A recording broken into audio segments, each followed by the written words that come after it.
It's a condition we're hearing more and more about. Doctors say you may not realize that you have it. We're talking about hypertension. Dr. Ali from the First Coast Cardiovascular Institute is joining us to explain exactly what hypertension is, who is at risk, and what you can do to prevent it, and also some treatment options. Dr. Ali, thanks for being here. Thank you, my pleasure. So first, let's dive into it because we hear hypertension a lot. But what does it really mean? What is hypertension? Well, high blood pressure frequently means pressure inside your arteries, and it really depends upon the amount your heart's beating and the resistance that's offered against it. So that's what amounts to blood pressure or hypertension. And what are some of the causes and symptoms that we might get if we do have hypertension?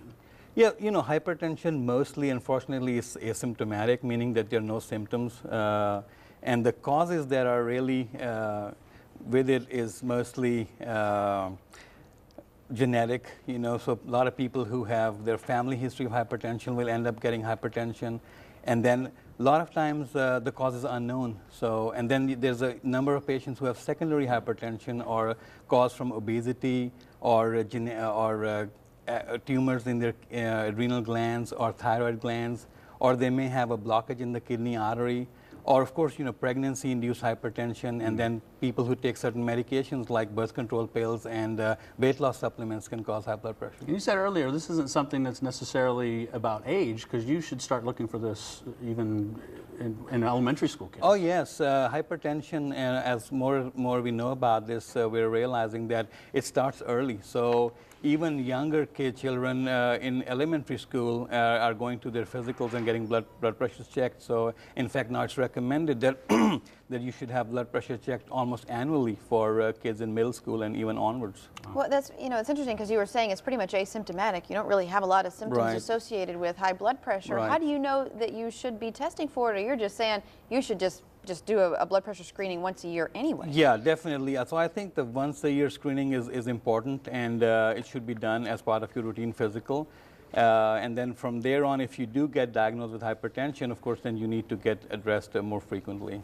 And are there treatment options out there? Is there cutting-edge treatment options, or what are we looking at right now? Yeah, definitely. So, some of the common treatments obviously are risk factor modification, in meaning if you're obese, you need to diet and exercise. You need to restrict the salt in your diet, and you have to have a balanced electrolyte intake with potassium, magnesium, and calcium. All those things have contributed to high blood pressure.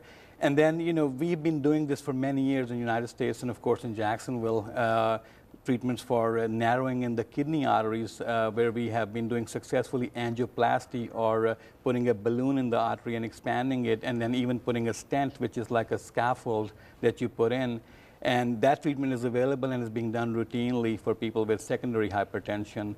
Now, very recently in Europe, of course, the treatment that was approved was zapping the nerve endings in the kidney artery that are responsible for causing high blood pressure. And this treatment is approved in Europe, and in the United States it's being studied in several centers, and hopefully will be available for our patients in the next few years. Some very extensive research that they're doing before, obviously, they allow it into the United States. But this has been successful overseas for a long time. It has been, and it has shown about 15 to 20 millimeters of drop in your systolic blood pressure, which has persisted for 2 to 3 years. And this is awesome. This is better than any other drug that's out there. And of course, we know drugs have side effects, and this is sort of like a cure for hypertension, if you may. Yeah, and then there's also, as far as having hypertension, I mean, this could be a result of having some other type of illness or disease. I mean, this could be more than just, is there I guess I'm trying to say, is there a bigger medical problem that could be a result of hypertension, especially if you don't get it treated? Yes, definitely. So high blood pressure can cause heart failure. It can cause kidney problems. You can develop kidney failure. You can develop eye problems, because hardening of the arteries is affected in the retina in your eyes as well, and you can have vision problems.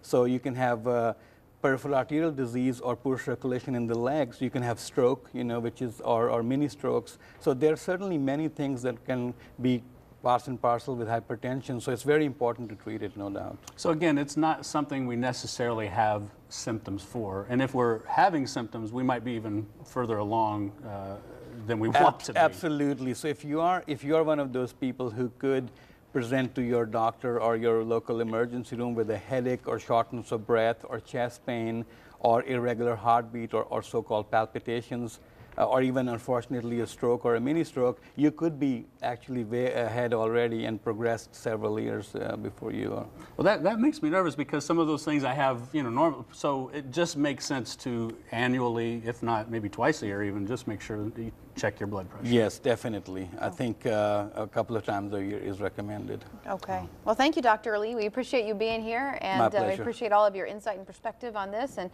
we want to thank the First Coast Cardiovascular Institute, of course, for sponsoring this segment. And remember to know your body, know your risk factors, and work with your doctors to address them. If you want more information about hypertension, call First Coast Cardiovascular Institute. Visit firstcoastcardio.com or call 904-493-3333.